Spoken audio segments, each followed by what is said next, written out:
Hello and welcome to another episode of the Pick a Side podcast. My name is Moran and I'm here with Jack Barteck, River Brown Sr., and my friend Alan Batista. And this is now episode 61. In this episode, we're going to talk about our first impressions of Brooklyn's Big Three, and we will also discuss mental health in the mainstream media. And after that, we will talk about Ben Simmons and the 76ers, Miami's slow start, teams we are most surprised and disappointed by, and three players that are surprising us this season that have never been all-stars before. To end off the show, we're going to talk about the Clippers' early season success, Luka Doncic and the Mavericks, and whether the Utah Jazz are legit threats or not. So today, we have a guest on the show, my longtime friend Alan. We were supposed to do a podcast for his birthday. We went to Florida for his birthday. We were supposed to do a podcast over there, but we never had the time to, so it was only right we finally did one now. So how you feeling, man? Just happy to be here. Happy to be here with the guys. It's just a great environment, great atmosphere. Okay, so I told you guys that every basketball episode from here on out, I'm going to wear James Harden gear. So this is the start of that. Right now I got it. This is your the city or throwback jerseys from the Nets. Yes, yeah. But it's a sweater. It has the same color. The blue ones, right? Mm-hmm. But instead of saying Nets, it has Harden on it. And it has the same logo, same everything.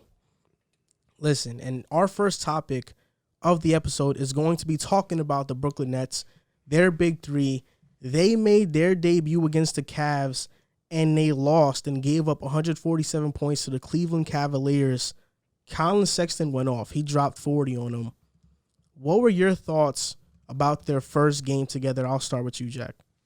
Well, I know it came in a loss, but I was actually pleasantly surprised. I shouldn't say surprised, more so impressed on how the three of them work together. I know a lot of people, maybe just saw the box score or saw highlights and people complained about how many shots Kyrie took, but if you watch the game, Kyrie was on fire the whole night. Like, he was hitting. His box score didn't look as great because towards the end, he missed a couple shots in double overtime, and I'll get to why that happened, but I really like the way the three of them work together.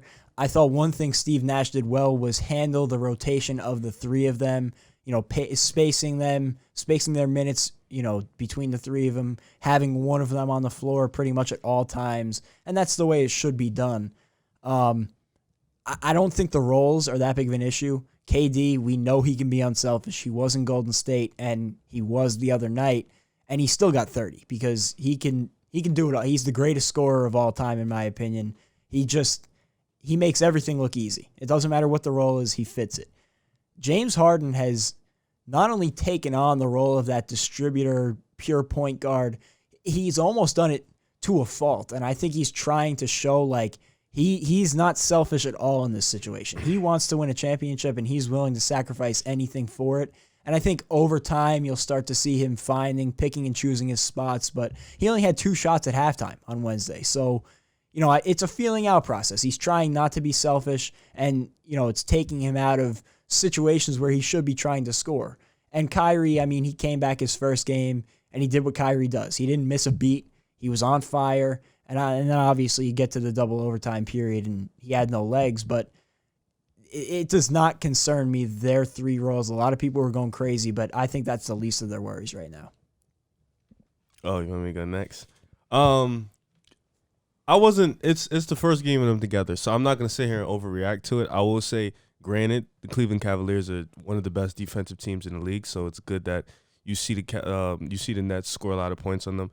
But at the same time, like Jack said, people were on Twitter ranting about James Harden not taking enough shots, and I feel like if they watched the game, they would have noticed everything was in the rhythm. Kyrie was just hot. KD was hot at one point. So Harden, he felt like he didn't need to do that because it would have messed up the rhythm of the other players. And let's be honest, Colin Sexton just had a day. He just had a day. It's not going to happen a lot, but he just had one of those bright spots where he just got it going. It didn't matter who was on him. KD, Kyrie, Harden, he just was on fire that day. So I'm not going to overreact to it. It was the first time they played. You've seen good signs. You can definitely see that Harden is going to take the playmaking role. He's going to be the point guard, and Kyrie's going to be more of the scorer. With KD also, he's going to be a scorer. So like he said, Steve Nash with the rotations and the way he handled their minutes, it was good. So it was good signs. The only bad thing from a first game, obviously, is more. It's not even the defense; it's the lack of effort. I feel like the Nets didn't put too much effort. They walked into that game and was like, well, Cleveland is Cleveland. They probably looked at what we all looked at. They're the worst offense in the league. Darius Garland isn't playing. Kevin Love isn't playing. We don't need to take it that serious. We just can score 30 apiece and we'll win. So I think that's what's been lacking from the Nets all season when they play bad teams. If you notice the record, they've beat all the good teams that they played, and they've lost to teams like the Hornets and the Cavs and the Hawks, who aren't that good at the point they played them. So it's just about lack of effort. If once the Nets get it going, I think they'll be okay. I would say that the minutes that Kevin Durant played, 50 minutes, Harden played big minutes, I think it's too early in the season for them to play that many minutes, especially when you need them late in the season in prime time. So I think that's something he has to look at. But no, I won't overreact to it. So the Cavs are the Cavs. That's one. Colin Sexton did have a day, but the Cavs are still the Cavs. The Nets are going to beat them tonight with Harden and Kyrie with no KD. For me, nobody should be overreacting over this game, and I'll tell you why. The Heat's big three first game, they lost 80-88 against Boston. Wade scored 13, Bosh scored 8, and LeBron scored 31. The Cavs' big three with K-Love, Kyrie, and LeBron, they lost 95-90 against the Knicks. The Knicks that year won 17 games. LeBron had 17, Kyrie had 22, K-Love had 19. The Warriors' big four first game, they lost to the Spurs 129-100. Out. I remember that. They got blown out. So nobody should be overreacting to this game. When the Heat lost, nobody questioned how great they are offensively. Look, the Nets are going to figure it out defensively because this roster's not done being constructed. Sean Marks is going to make moves, and I trust him to make moves. What I liked about the game is that Steve Nash is using Mike D'Antoni's philosophy of staggering minutes. I saw it last year with Harden and Russell Westbrook. You would have them in different times so you can maximize both players. With this Nets team, you saw times where Harden and KD were on the floor together. You saw times where KD and Kyrie were on the floor together. You saw times where Harden and Kyrie were on the floor together.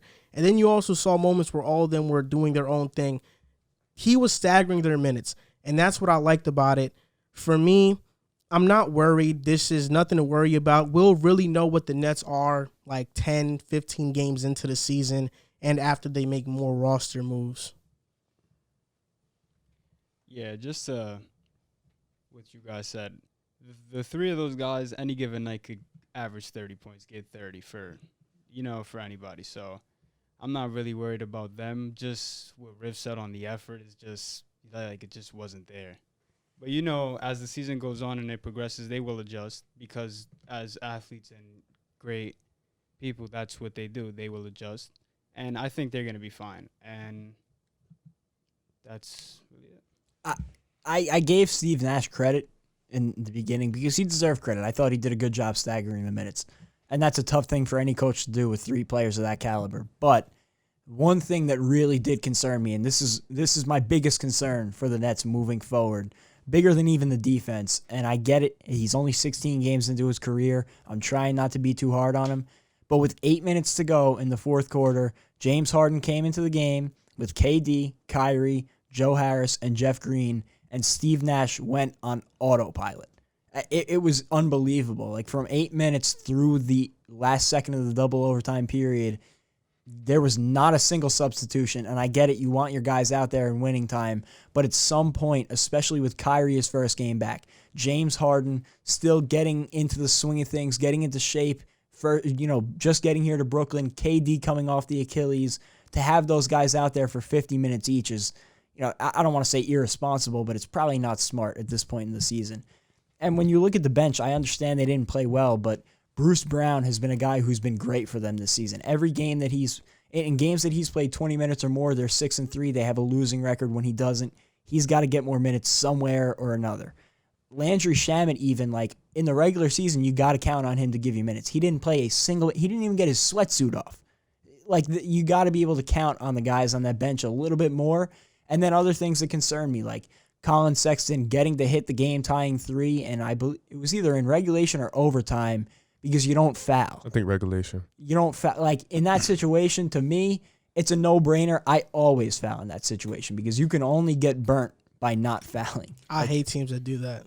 I hate it. I hate watching it. it. I do it in 2K. I hate watching it, but it's the strategy to win the game. And I'll give him a pass on that. But then in double overtime, Colin Sexton came down and scored on 5 straight possessions, no timeout.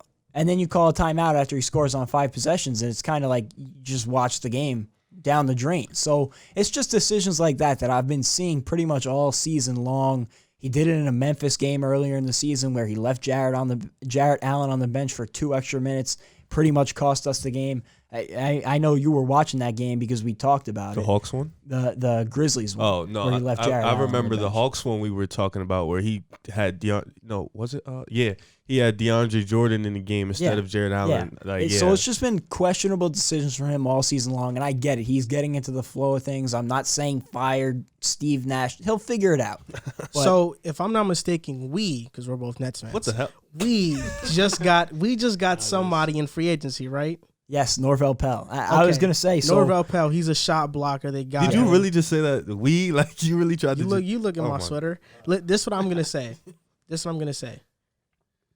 I don't know. Like, I know that he's a shot blocker. That's his reputation. But I think the Nets still should go after JaVale McGee, Bismack Biyombo, or Nerlens Noel. You guys also got that trade exception from Dinwiddie's injury, too. 5.7 million, I believe. And they're definitely going to use it. They have until April 19th, and they're not done yet. Out for the year, right?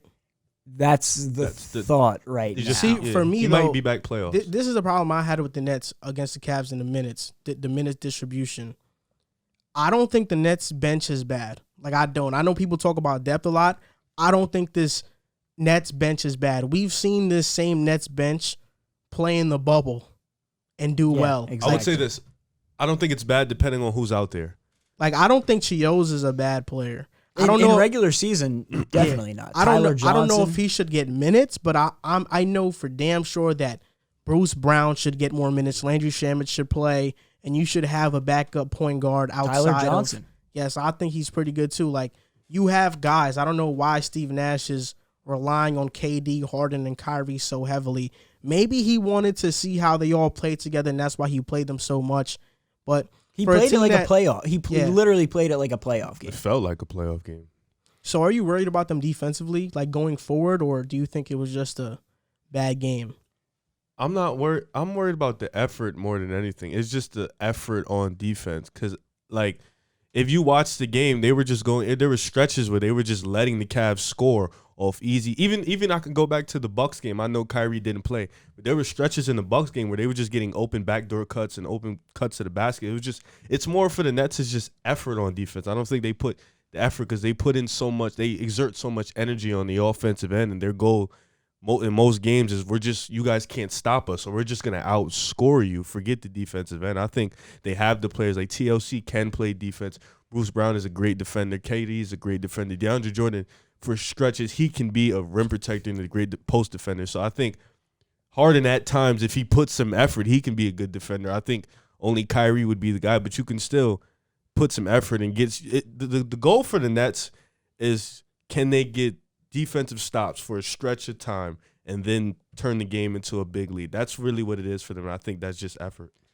It doesn't really concern me. Like, people, it's definitely a concern, but people are making it out to be a much bigger issue than it should be. And that's the same thing that happens with all great teams. People will nitpick anything and turn it into a much bigger deal than it is. But when you look at it, like Riv said, you go down the roster, you have at least solid defenders in most positions. And they're, like you said, they're not done yet. Sean Marks is going to go out. There's a bunch of great defenders still on the market. A couple of them that were former Nets. Amon Shumpert was with the team last year. I would love DeMar Shumpert Carroll, on the Nets. Rondé Hollis-Jefferson, all guys who could come in and play maybe not elite level defense, but really high level defense, really high effort guys that would make big contributions to this team, at least in the regular season. You mentioned a couple center names. I believe they have 2 roster spots.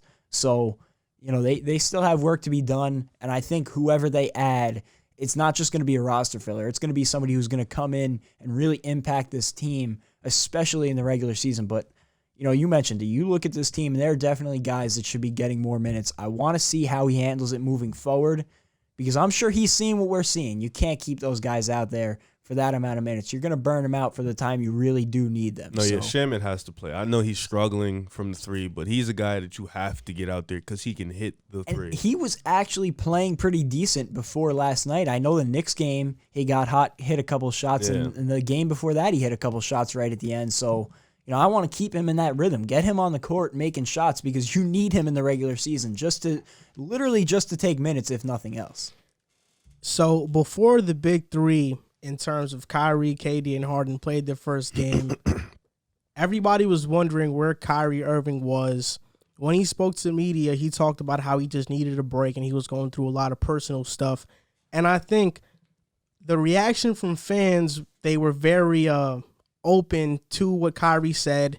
They were taking back what they said before about because everybody was being mean to Kyrie for the last couple of weeks. Couple months. So this question is just a question. It's not a basketball question. It's just a question about how the media handles professional athletes in terms of mental health. Do you think there is a certain disregard for that aspect in pro sports? We've seen some examples, PG in the bubble. We've seen Kevin Love. We've seen DeMar DeRozan speak out. Kyrie Irving is the latest, and when he was going through all this stuff, Stephen A. Smith called for his retirement. A lot of backlash headed his way, and the question is, do you think that the mainstream media is handling the mental health professional athletes poorly?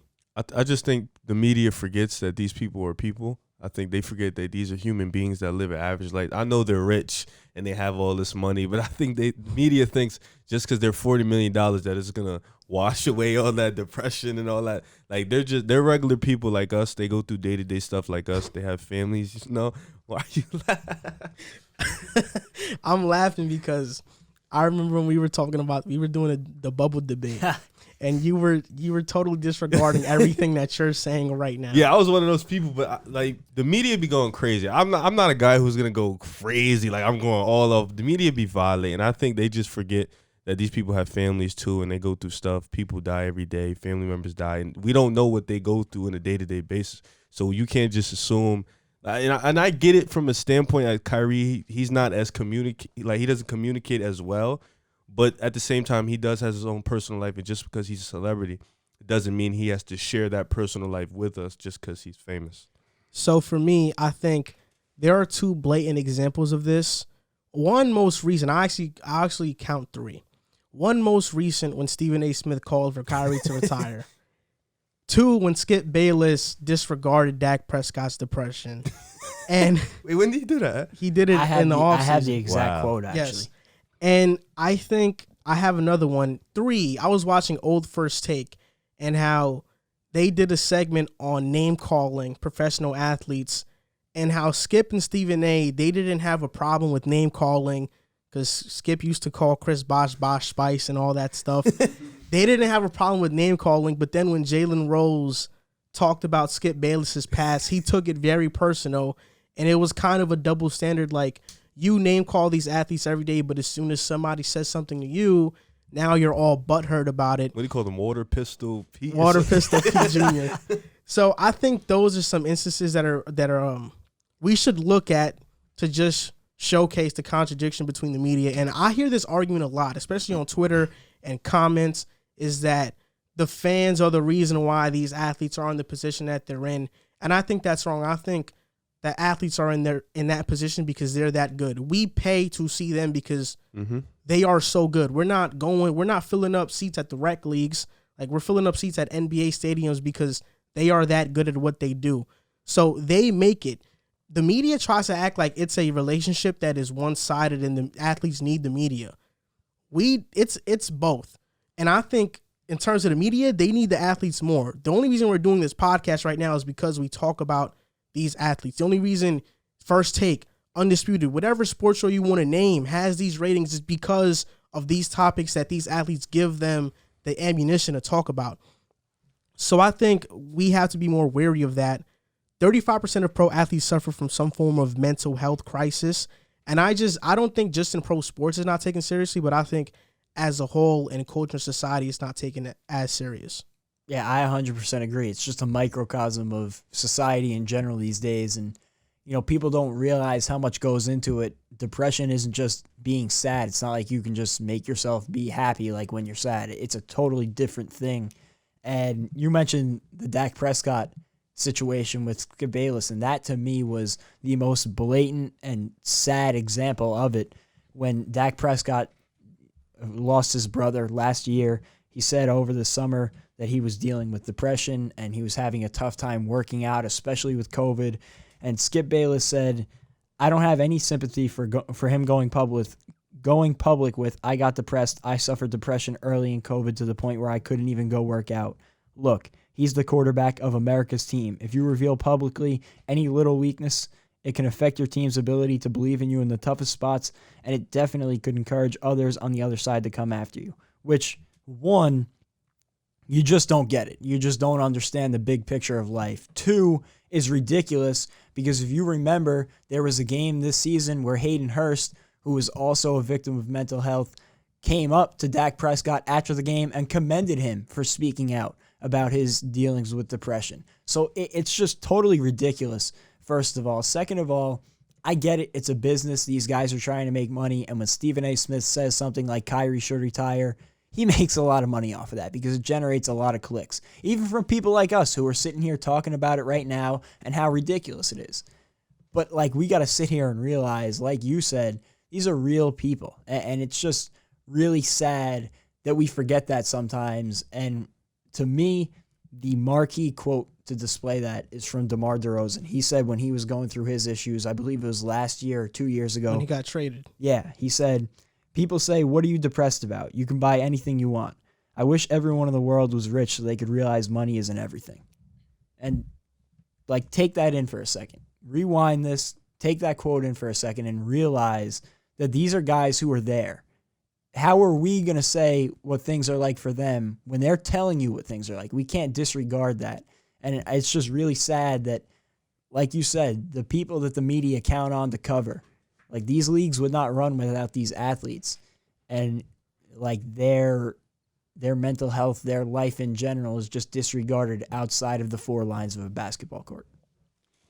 I think sometimes the media, they overlook how the players feel, and even the schedule that they're put through, 82 games. To be on a grind like that, night in, night out, practice, you're not seeing your family, that could get kind of exhausting.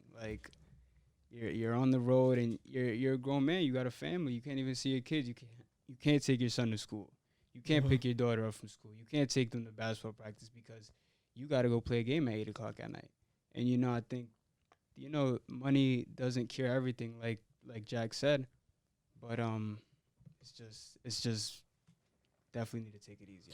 And especially in, I think the Western culture, I watched, I told you guys earlier, a couple episodes ago, I watched the movie Soul. He was crying right? and stuff? Yes, at the end of the movie. I don't want to just plug it out of nowhere. I want to plug it in for a reason. I think what I got out of that movie, a deeper message that I got from that movie is that, especially in a Western society, I'm talking about the United States specifically, we live kind of in a rat race. Everybody wants to be either one of these two things or both of these things. They either want to be rich, they want to be famous, or they want to be rich and famous. I think that personifies what people want to be, especially in this society. So I think people in that chase forget that our purpose is not to be whatever you think you want to be, but just to live and be present in what is there and what is life right now. I think the purpose of life is to live life. And we see a lot of times when people get to that stage that they always wanted to get to, they're not happy with it. And it's because that was never what was going to make you happy. What's going to make you happy is already there. You're just not looking at it directly. It's about enjoying the process. Everybody says, the process is more enjoyable than the goal, the finish line, because it's all about the emotions that you feel going through life and stuff like that. But, this isn't even a mental health example, but last night on TNT, I'm sure you guys saw it. Donovan Mitchell goes off for 37 points, incredible game.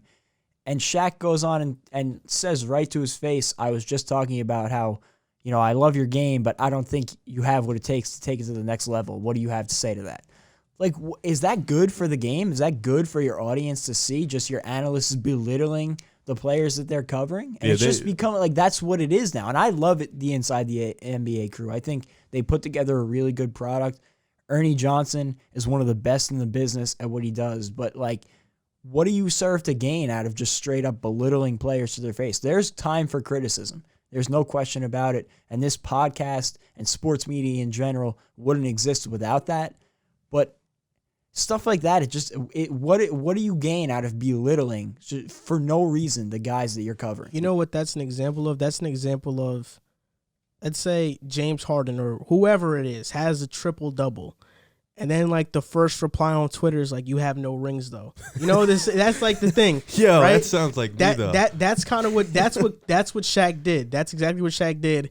Oh, Donovan Mitchell had a good game. They're on a 7-game win streak. Oh, but you're not gonna win the finals, so this doesn't matter regardless. I think in a situation like that, the only thing you can do, or the right thing to do, is to just praise him about his performance and how he willed his team to a win. I think if he lost, then I guess you could have snuck that in, but he won. He just had 37. He's been playing phenomenal. His team has been on a roll. Like, talk about that. Give him some flowers. Like, prop him on that. Shaq, we know you're a legend. We know you're one of the best all the time, but you don't need to hate and do that to a player who's just a young guy in this league that just wants respect from the legends.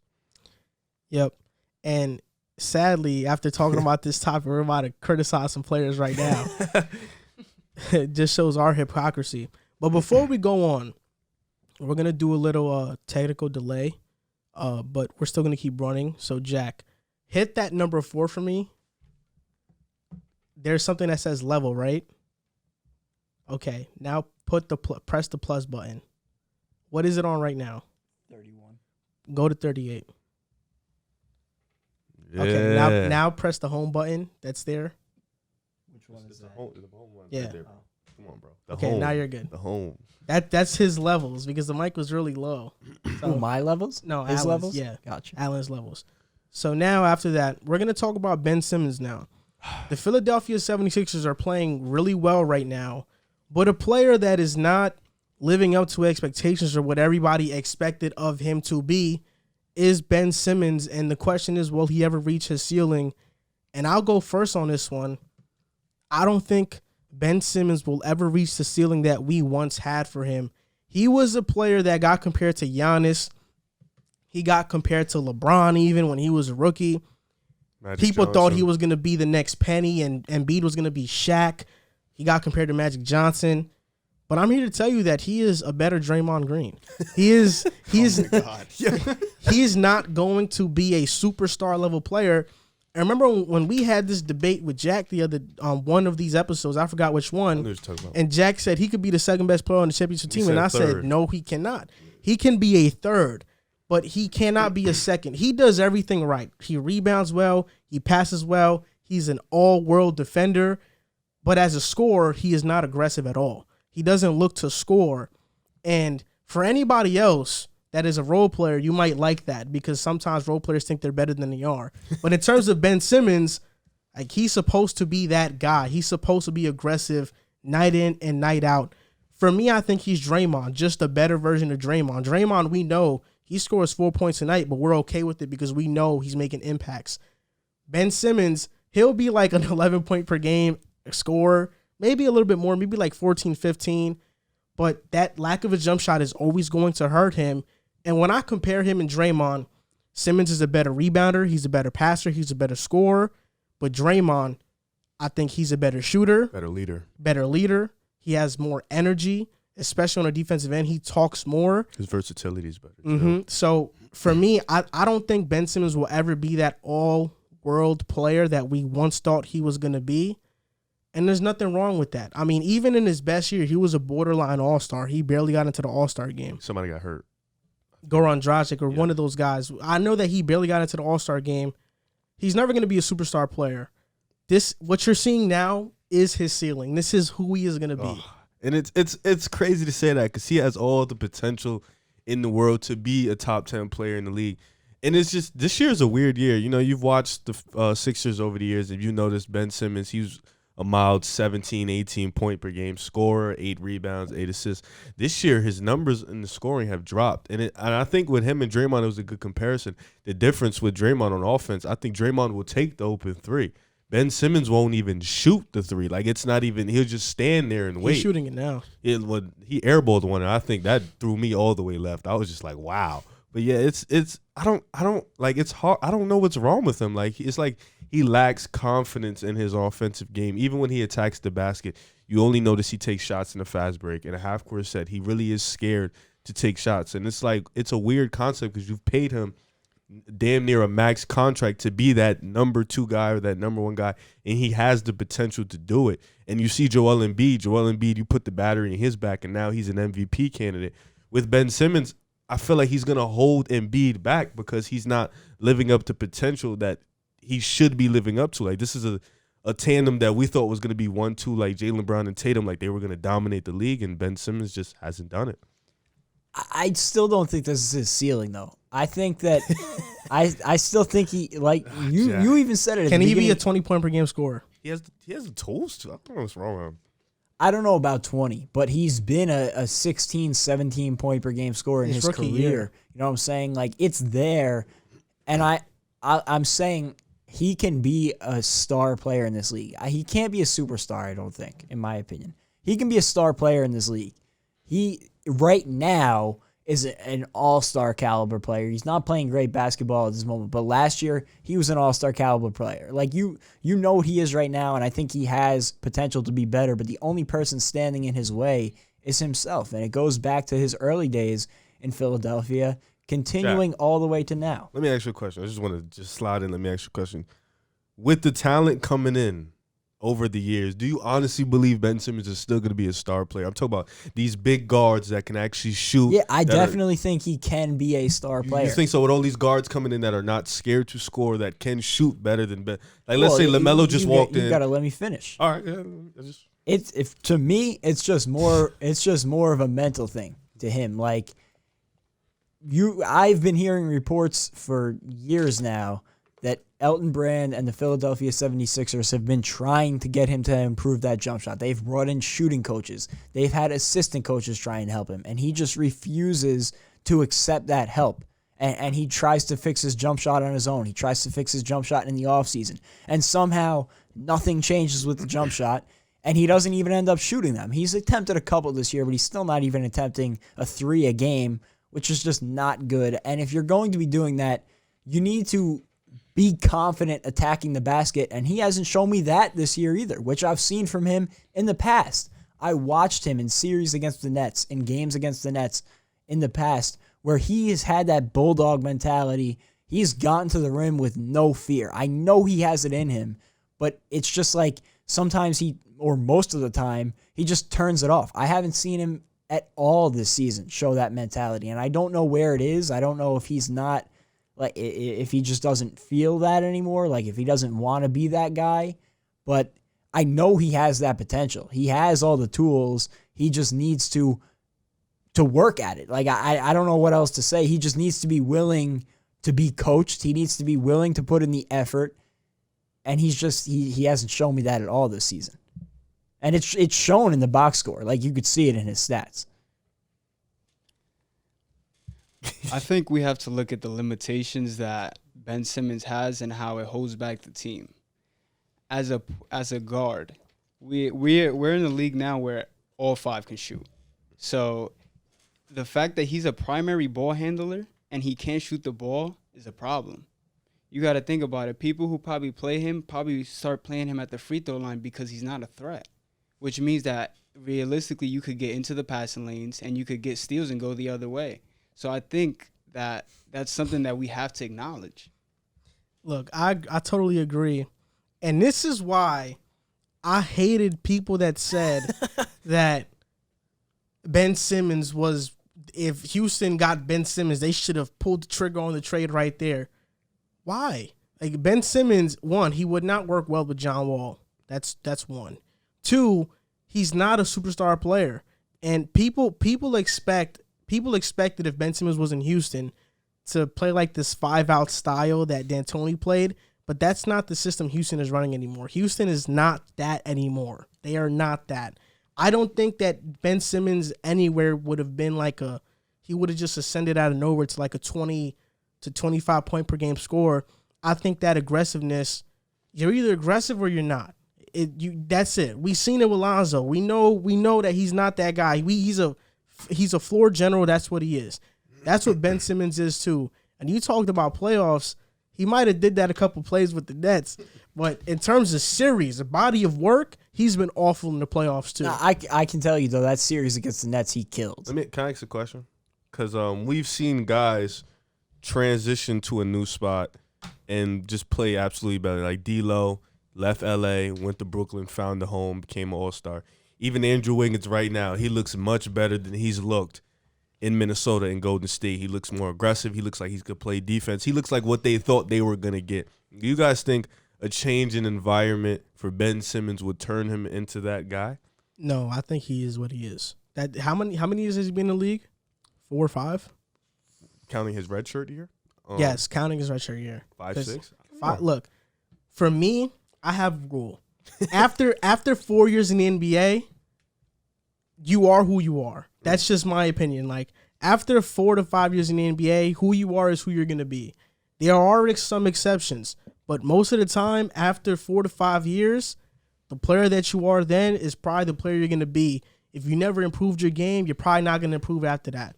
He was drafted in 2016, so he's technically been in the league for 5 years, but he's played 4 years. I count that as 5 because he got NBA training that whole year. He had the redshirt year. I don't think I was going to mention exactly what you mentioned. I don't think it would turn him into I don't think he would take the jump like D'Angelo Russell as a scorer. I don't know if he'll ever be a 20-point per game scorer, but I do think a change of scenery can help him just because I don't know how him and Joel Embiid fit together. I don't think they're the perfect match. And I feel like if you put the right crew around Ben Simmons, it could help elevate his game a lot. That's the question. Is Ben Simmons good enough to put a crew around him and want to do that? So exactly. Plug him in. That's the problem. You don't think if they trade Draymond for Ben Simmons and they get Golden Clay, State that's what I'm saying. better. Golden State just makes that improvement. Well, on paper they do. I don't know because Draymond, I know this box score doesn't show it, but what he does is really different. 100%. It makes it different. But you get a younger guy. If Simmons is willing to buy in there and do what Draymond did, and play the role that Draymond played. You get 2 all-world shooters. Simmons' problem is not buying in because he's a hard worker. He does what he has to do. He's just not that guy. Like, it's just as simple as that. Is he a hard worker? I personally question his work ethic. He shows up to every game, and I think if you're an all-NBA defender, you are a hard worker because to put that much effort on the defensive side of the ball. But he puts little effort on the offensive end. I mean, like we can. I just think he lets the game come to him. Oh yeah, because I think like Luka Doncic is a guy who his jump shot was broke last year, and he comes into this year and you see the improvement. Yeah, I think he plays very hard, but yeah, I think he I don't comes think to play he's hard that every hard day. of a worker. Like you look at Giannis. Giannis to me is the embodiment of a hard worker. What is the biggest complaint that we've had about him? His jump shot. He's not there yet as a jump shooter where you're scared of his jump shot. But it's improved pretty much every season. And Ben Simmons has not improved at all. Like Jimmy as Butler a was jump considered, he was a hard worker. He'd improved every year. For me, I think that Ben Simmons, he does work hard. I just think that this is the player he always was, which is why we're not seeing an exponential growth in his stats. Like I just don't. I think everybody had a misconception of who he was going to be. He doesn't even have a mid range, like, bro. Like he doesn't have a like. I've seen it from him before. I know he has it in him, but he just has not shown. We've seen Terrence Ross score 50. Not consistently though. I mean, I've seen multiple performance. It's not no. It's not about scoring 50 consistently, but Terrence Ross did not show that ability to score like that consistently. I'm just saying, like, I've seen out of Ben Simmons on multiple occasions that he can play better than he does. I don't know what it is about him, but with Ben Simmons, you're always, like he said in the playoffs, offensively he's shown to stink it up, but you're always going to see the same thing with him. All-road defense, guarding the best player, the playmaking, the rebounding. You're going to see those every night from Ben Simmons. It's just, can he become that guy where he can not be a liability on the offensive end, because that's what he is right now, and it's holding Philly back. Final takes. Hold up. What are you going to say right now? I would like to see him somewhere else, but the problem is, like you said, he's not good enough to build a team around him. So it's hard to. He's only 24. So this is the final take, and this is the last question. Will Ben Simmons make an all-star team again? And if you say yes, how many do you think he has in store for his career? I'll start with you, Riv. I think he has 2 or 3 in him.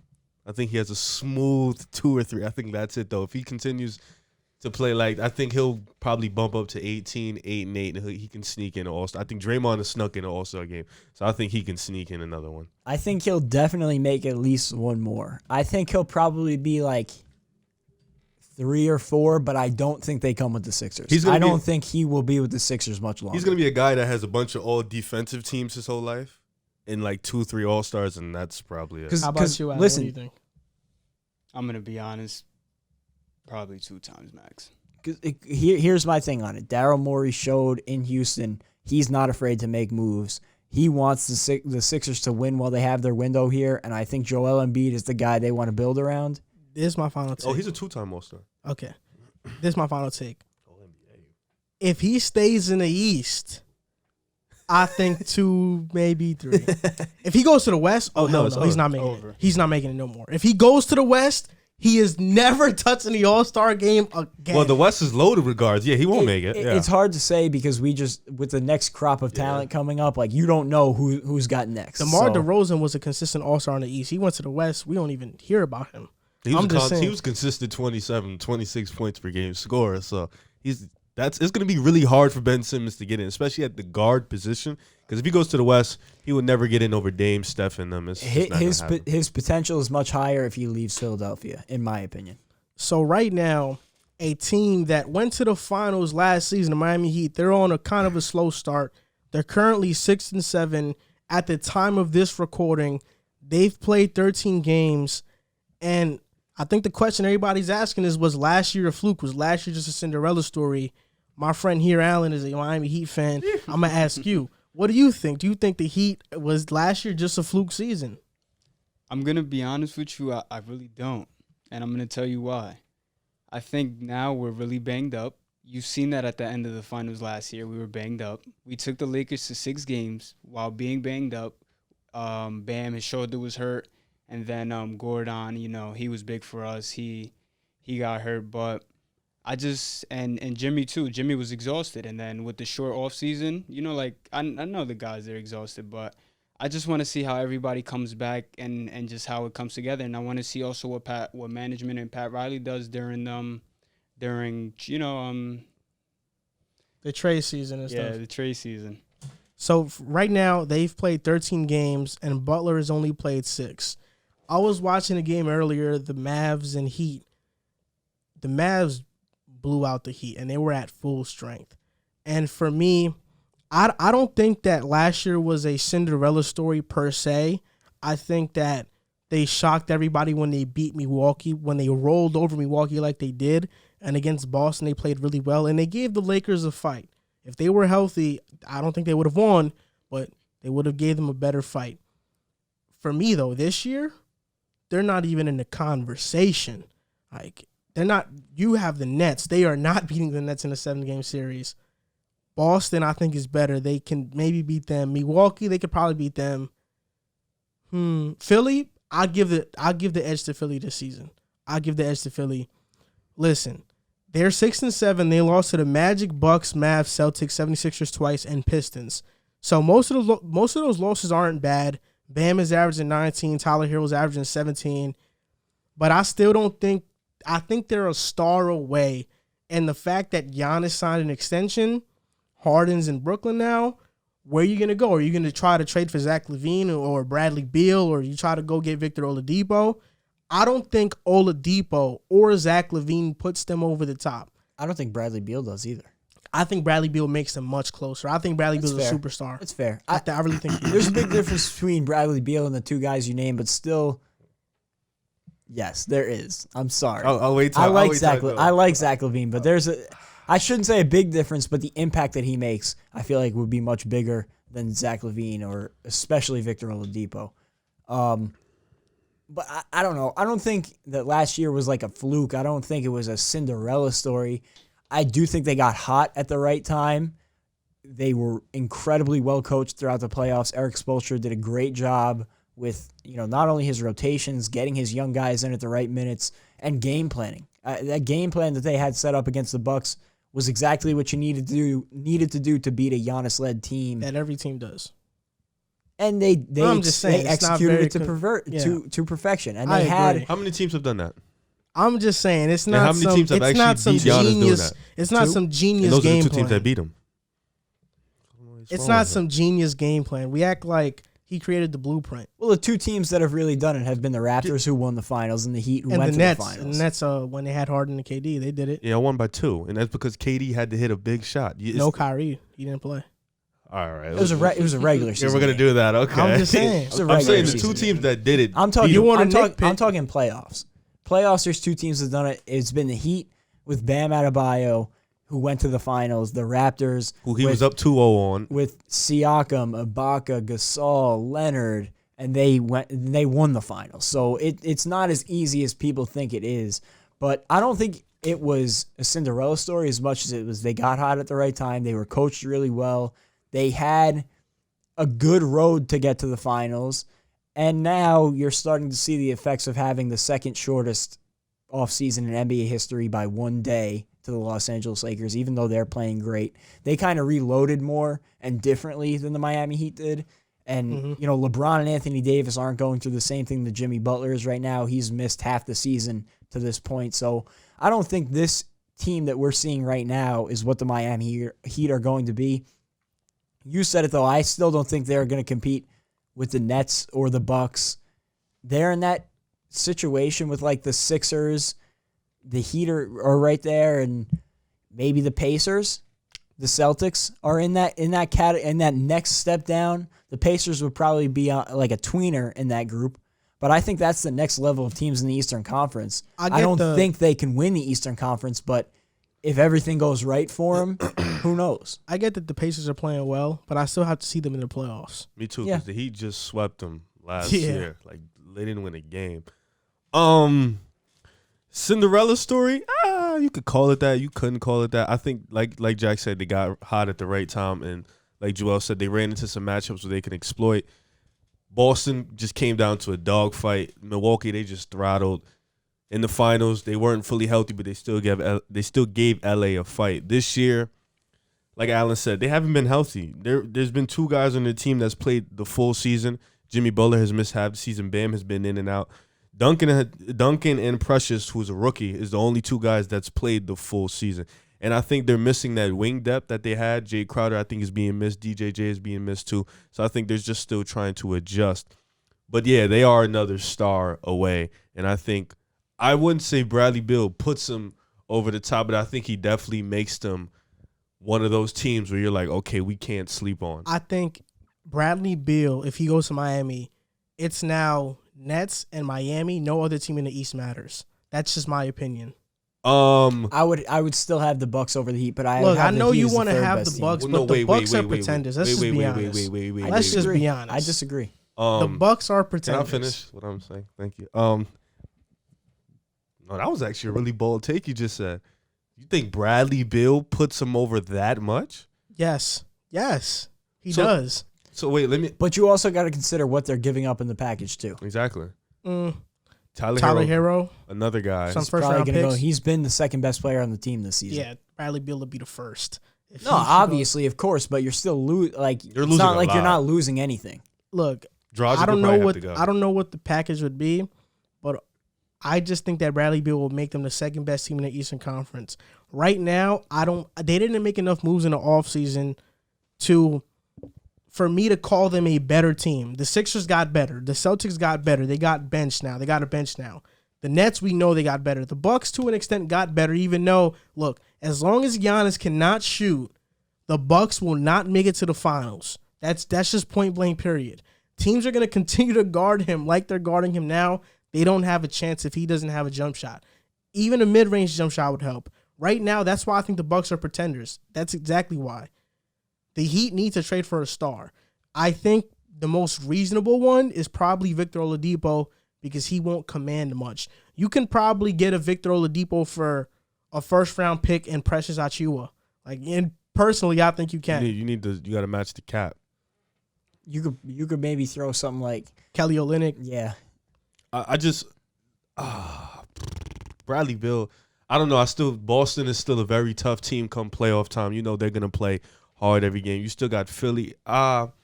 I think Miami still, when healthy, has the personnel to beat a lot of teams in the East, aside from the Nets. Well, Bam helps. Yeah, I still think they have the tremendously with personnel to beat Boston right now. I still think they have the personnel to beat Indiana, Philly. I just outside of the Nets, I still think come playoff time, if they are healthy in a 7-game series, they can beat anybody. But like you said, they need a superstar to get them over the top. Bradley Beal maybe can help that. Then you have a trio of Beal, Butler, and Bam. That's a pretty dope trio. I like that trio. I don't know if I would easily put them over Boston because Jaylen Brown's got better. Jason Tatum has emerged. That would be a tough series. The Nets, Kyrie, Harden, and KD. So I don't know what I'm saying. Like the Nets, they're better. So I don't know, but I think they definitely need to, if not for get Bradley Beal, get a consolation prize to just be competitive this year and then make some moves down the line. Yeah, I think the problem for them is, their long game was Giannis, and they did not expect him to sign that extension with Milwaukee, and now he did, and they kind of really don't have much left on the table now. So do you wait? They could wait out this season, see what they do this year, and then go get Victor Oladipo in free agency. Make a pitch for Kawhi. But, it's just a question of how much time do you think you have.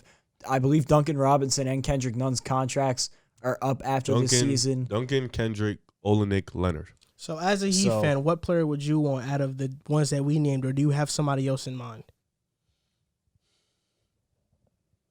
I needed LeBron. Exactly. I feel like I could sit here and name a lot of people we need. Giannis, he signed the extension. That was pretty much dead. Bradley Beal, he is a good guard. I just feel like we need more of a forward. I feel like in the finals that's what was lacking. And like he said, Jay Crowder's gone.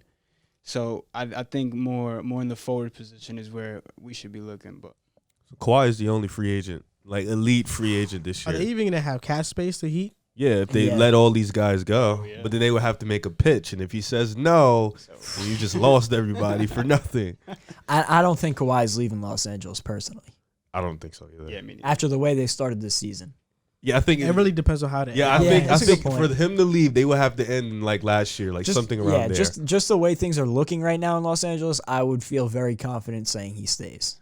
So right now, there are a lot of teams in the NBA that are surprising most people. So this segment is catered to just that. We're each gonna name the team that has surprised us the most. I'm gonna go first. I actually have I have 3 choices. I'm only going to go into depth with one because it's going to be too long, but I just want to give an honorable mention type of thing. So the Jazz, I think they've been playing great. The Pacers have been playing great too.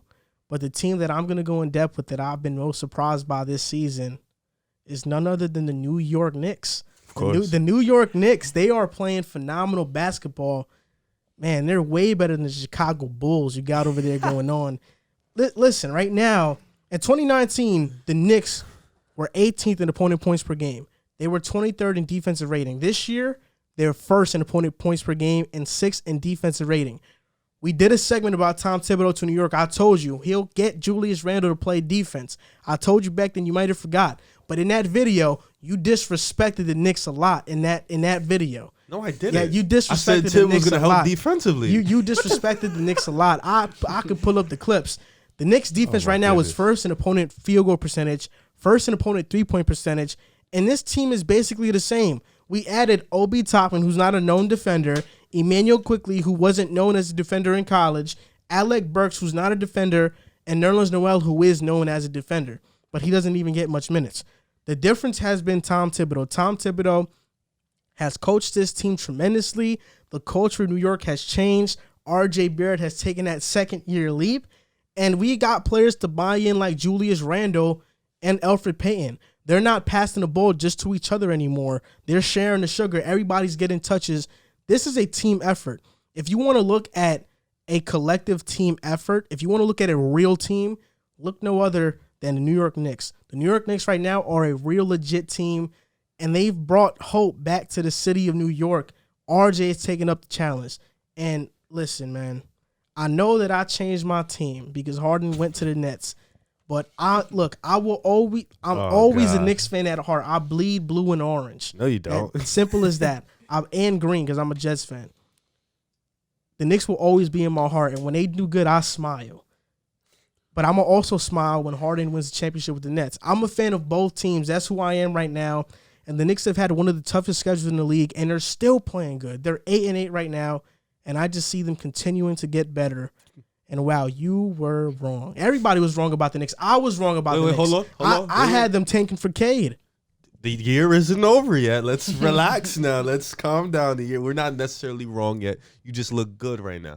Second of all, so when the Knicks are winning, you're gonna praise them. But when they're losing, you're not a Knicks fan at the moment. That's what you're saying. No, I never said that. When they're losing, you are nowhere to be found. You are very quiet. They were losing all of last year. I was very vocal about the Knicks last year. Okay, all right. But last year, Harden wasn't on the Nets.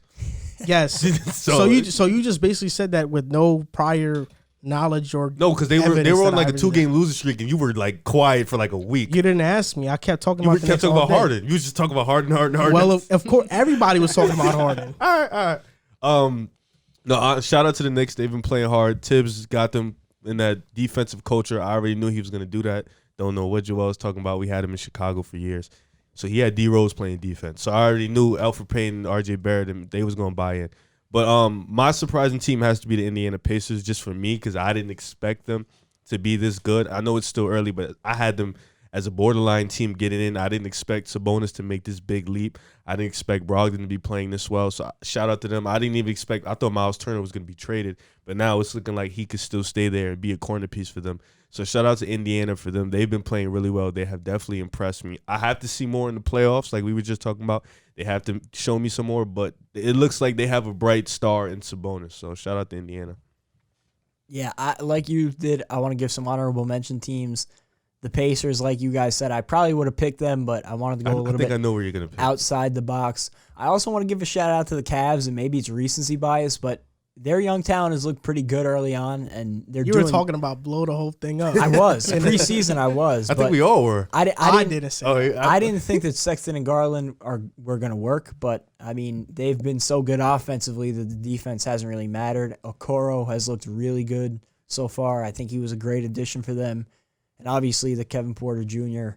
situation was a mess, but I like the direction they're headed in. They still got a long ways to go, but if they could unload Andre Drummond for some assets, I think they do a good job this season. I don't think they should unload on him.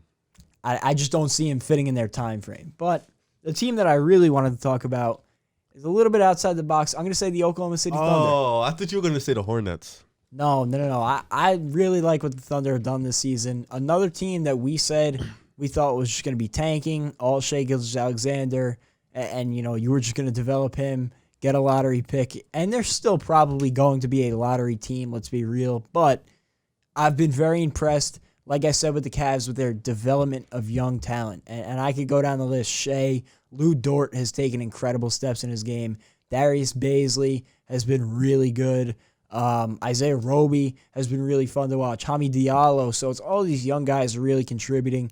And then even guys like George Hill and Al Horford have not been bad for them. So they got this weird crop of good veterans and young talent, and it just seems like anything they touch turns to gold. So I really can't wait to see how this team develops over the next couple of years between the picks, the young talent, the veteran leaders. They are just in a great position. Although it's not showing up on the win-loss column right now, they keep an eye on them because they're fun to watch right now, but they are going to become a great team over the next couple of years.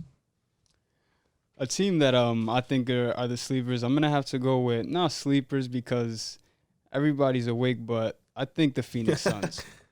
The Phoenix Suns, I'm not gonna lie, they're fourth in the West right now, and with the addition of Chris Paul, they're looking solid. Him, Devin Booker, and DeAndre Ayton. You could say a little big threes coming together there. DeAndre Ayton doing the dirty work, but I think that's going to play out good over time. I think Chris Paul is going to help Devin Booker out a lot when it comes to playoff experience and pedigree and all of that good stuff. So I got Phoenix and I got them. Phoenix is a great team. I could have went with Phoenix too. Just to recap, you have the Pacers. Oh, we gotta get some flowers to the Charlotte Hornets too. Like that's a team. When you say Charlotte Hornets, you say it like Luke somebody's Cornett. teaching you how to say it. Really? Yeah, like It's the okay. Hornets. Sorry, Yeah, Hornets. Whatever. Hornets. Like whatever. Hornets. Hornets. Bro has two words at the same time. Hornets. It's just the way I talk. Like man. there's like a pause when he says yeah. it. Like Hornets. So he picked the Pacers. You picked the OKC Thunder. You picked the Suns, and I picked New York Knicks.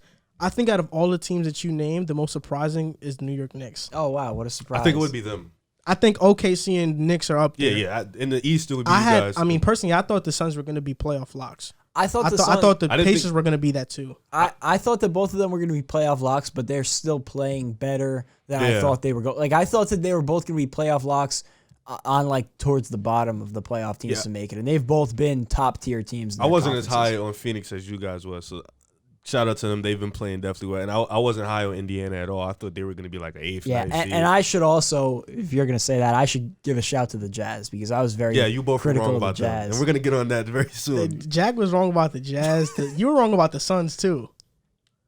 Yes, I got the video. I got the playback. Where was I wrong? I edited the clips when the clips I Yeah, posted on he TikTok. rewatches So them. I rewatch a lot Yeah, of videos. where was I wrong? What did I say? You were like, can't pick them to make the playoffs. I don't know. When did I say I couldn't pick him to make the playoffs? I don't I remember that. No, at you were all. 100% wrong about Cleveland. I remember that one like clear as day. Yeah, like, you who were like, wasn't? Yeah, but you were like going crazy. Like, yeah, blow it up. I don't know if they're going to work. Like, you were going crazy. And they look good. I was like, oh. If I remember, that was the Pistons that I said that about. No, you said about them too.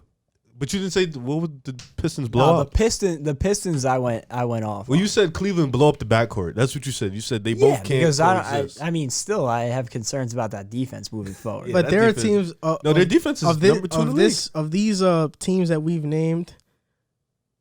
You were really wrong about Phoenix. Like that, look, for certain. We watched the video. I will. I don't remember saying that I couldn't pick them as a playoff team. You were saying you're gonna hesitate. You're like, I'm hesitate to do it. We had to see how it was going to work. Okay. So now, talking about most surprising teams, we're now going to fast forward to the teams that have been the most disappointing. And I'll start out. For me, obviously, I think I'm going to do honorable mentions again. I think the T-Wolves have been very disappointing. I know that Cat has been hurt, or he's been out with COVID. Yeah, you was wrong on that one. The Wizards, It was all wrong. on that Westbrook's injury, and a lot of COVID issues have got them where they are right now. The Raptors, I think everybody was wrong about the Raptors. Mm-hmm. But those are easy picks. I'm going to go with the team that nobody's really expecting. The team that I've been most disappointed by so far are the Denver Nuggets. Jokic is playing phenomenal. We know he's playing at an MVP level. But I've been really disappointed in Jamal Murray. I thought Jamal Murray was going to take a all-star, superstardom leap. But he didn't take it. Last year he was averaging 18. This year he's averaging 19. There really hasn't been a difference. And after a great bubble, I thought the Nuggets would have carried over that momentum to the regular season, but they haven't done so. Murray's averaging a career high in points, yes, but I thought he would be like somewhere around 25. I didn't think he was going to be at 19. At least I thought he was going to be at 20 or 23, but 19, I think that's a little bit underwhelming for me. He's averaging a career high in minutes too, but a career low in in assists and rebounds. And he's shooting worse from the field last year than this year and shooting lower from the three as well. For me, I don't think anybody realized how big of a loss Jeremy Grant was going to be to the Denver Nuggets. We see what he's doing, and to their defense, the Nuggets wanted to bring back Grant. They were willing to pay him whatever. He just wanted a bigger load offensively. And I think they've been extremely disappointing to start the season. 2019, they were 16th in defensive rating. This year, they're 24th in defensive rating. So that has slipped up a lot. They have been my disappointing team this year so far. And I was gonna pick the same team. I'm mad you picked it just because, like you said, Jeremy Grant, but also Torrey Craig is gone. Mason Plumlee was gone. Like a lot of guys who was filling that backup. Like this team was a 10-man roster last year, and I think those guys are definitely. Not to mention Michael Porter Jr. has missed the last 10 games. I think he comes back tonight. So that's another guy. But like I wasn't as high on Jamal Murray making the leap as you was. I thought he's a guy that's gonna, for a 7-game series, he can play like a superstar. But I never thought he would, for a full season, be the guy that does that. So I wasn't high on him, but he's definitely been underwhelming to say the least, based off what we've seen in the bubble. The Joker, he's been phenomenal. We can all agree to that. He's been outstanding. I think this team is just defensively, they haven't been there, and they've started off really slow. I think they'll still make the playoffs, but I think we can all agree we all had them as a top 3-4 seed, and they just haven't looked bad. So Denver is definitely one of my most disappointing teams. Honorable mention, I think Dallas, they've gotten it going lately, but they haven't looked how I thought they were going to look. Porzingis just came back and got him a W, but they haven't looked how I thought they were going to look. I think they've been pretty inconsistent, and it's crazy because they're still they're a top 10 offensive team ever in history as of right now. Like they are, but they just have defensively they're good. They just can't finish games the way I thought they would. So those would probably be my two teams. Yeah, the honorable mentions, like you guys mentioned, the easy ones like the Raptors. I think, no offense, the Heat have been a little bit of a disappointment this season. The Wizards have been a major disappointment, though they've had COVID issues and things like that. But the team that I would pick is the Atlanta Hawks. And I guess you kind of could have seen it coming. I said it, and you guys love this quote. They spent like drunken sailors. They just threw their money around and brought in whatever talent they could find. And it just hasn't really fit. They've been hurt though. They've never had a healthy They've definitely dealt with injuries, but I question what the system is there because it just kind of seems like it's Trae Young and company, and it's just everything runs through Trae Young. Watching them is almost not even fun because he is the entire offense. Everything stems from him, and I get it. He's a great player. He's been playing awesome, but there's so much talent that I feel is being underutilized on that team.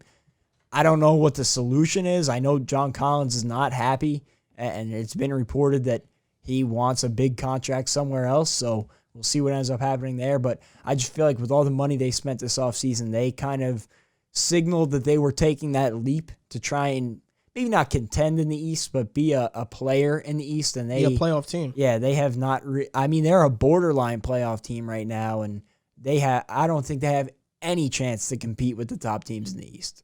So they've been a big disappointment for me. Yeah, my top disappointed team, I would have to go with Toronto. You know, just with everything going on, you know, Kyle Lowry, Fred VanVleet, I believe, got a new contract. And, you know, they're not even in the playoff picture right now. And that was a team that everybody was predicting to, you know, be in the playoffs. Like, that was, you know, a set lock that everybody would be like, you know what, you know, Toronto's going to be in. But, you know, it's just not really looking that well right now. So those have been the most disappointing teams. Me and Ariv picked Denver. Jack, you picked Atlanta, and Allen picked the Raptors. And those teams I could say have been disappointing. I would have picked Atlanta, but You talked about Atlanta? Yeah. Atlanta, to me, before the season, I didn't think they were going to make the playoffs. They still have a chance now, but I was never a believer in Atlanta. I just think they've been so banged up, and the system, like Jack was saying, is just so Trae Young or bust. And John Collins had a point. You know, you got talent out there that you can. A lot of talent. You got guys out there that can make plays, playmakers, guys that can go get a bucket. You don't just have to run everything through Trae Young. And something with Trae Young, I remember ever since the Steve Nash comment, he's been playing horrible. You know, he had a good game last game. Yeah, he had that one good game last game, but before that, he hasn't been playing good. He's been really inefficient. He's had a lot of turnovers. He hasn't been playing the way he wants to play, and I think that's more towards John Collins' comments than Steve Nash. But they both, I feel like, have affected his play. And you know what Joel said, the team has been healthy. I think fully loaded, they could once they get healthy, they'll make a run. But right now, they got to figure it out. Shying away from who's been more disappointing, now we're going to talk about individual players and players that have been surprising us. We're each going to list 3. And the kick to this topic is that none of these players we're going to mention have ever been all-stars. So these are players that are just ascending now. For me, I have 3 players, right? Julius Randle is one of them. He's having a career season. Last year, everybody bashed Julius Randle. This year, he's played defense. He's done what he had to do. He's averaging 22, 11, and 6, and his efficiency is really good right now. I think he deserves a lot of credit. My second player is no other than Christian Wood. Christian Wood has surprised a lot of people who have not been watching basketball that intensely, because last season with the Pistons, he showed flashes of this. Now with the Rockets, Steven Silas told him, we want to play you like Porzingis, and he has kept his word, and he has played him like Porzingis. He's playing phenomenal, averaging 23.5 points per game, He's really 11 good. rebounds, and he's averaging 2 blocks too. You know, he's a lengthy center. Even though I think he could add more muscle because he gets bodied by bigger centers, I think he's a really good rim protector because he has that length. And the third is Jeremy Grant. He's averaging 25 points per game. He went to the East and just made it a mission to dominate the Eastern Conference. Like, this guy's playing well.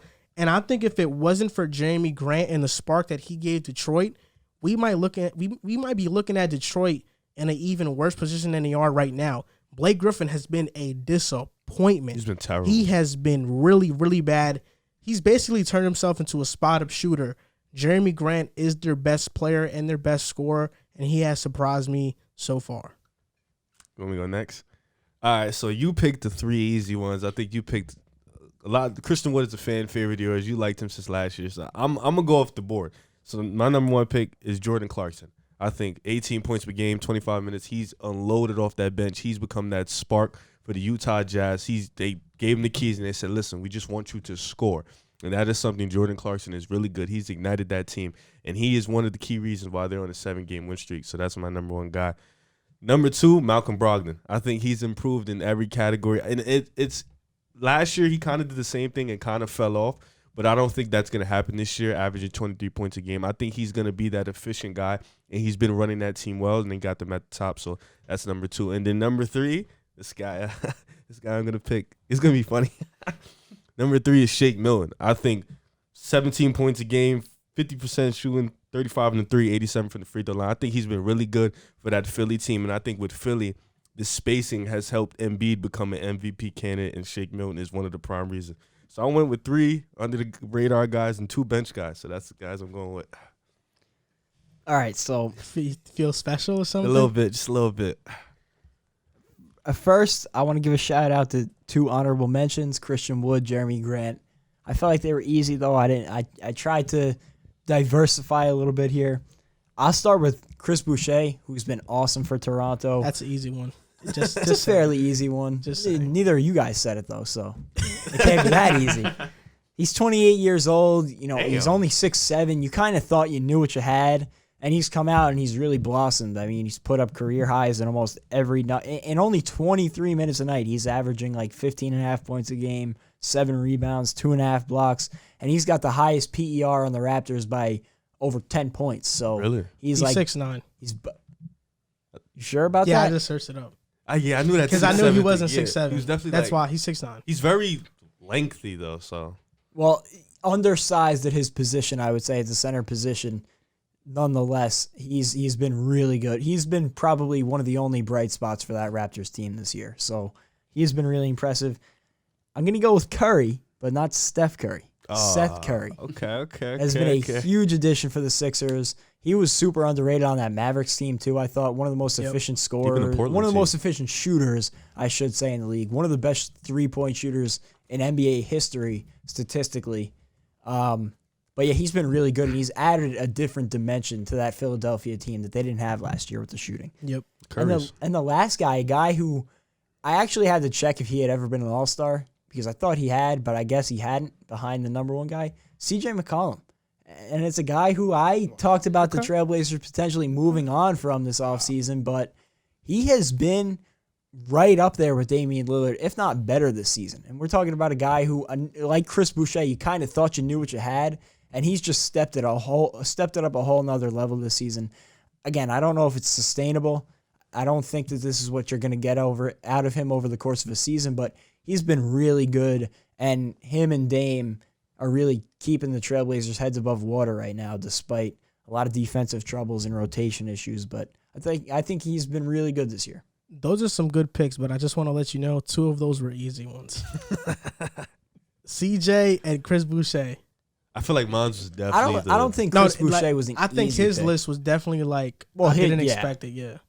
Didn't I expect had to go it. dig deep. But Jack tried to throw shots. He did. Jack threw shots. He's talking about you didn't pick him. I seen that. Jack threw shots, and 2 of his players were players that.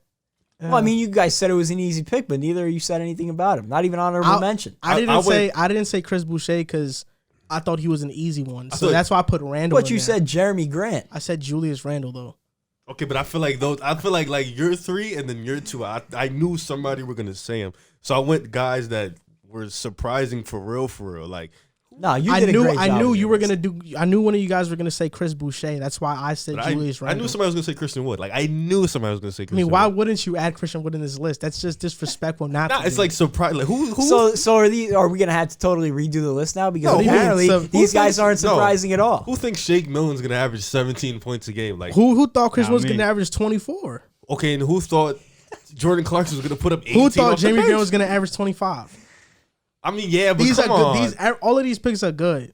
You guys are just hating, especially Jack. You were throwing shots. I did not throw a shot. You threw a shot at me first, saying it was an obvious pick. Nah. But neither of you guys said anything about him. Nah, you did though. You did throw the Nah, shot. because he first. threw the shot first. That's what made me say that. But Alan, what's your list? Who are your three players? I'm gonna be honest. My three, these are a cakewalk. These are name brand names. I'm gonna start with Shy.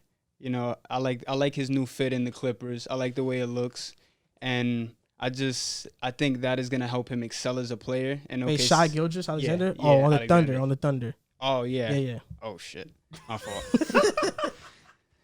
And another one I like is also R.J. Barrett. I know you're a fan favorite of R.J. Barrett. I like the way he and Dude Austin sucks. Rivers play.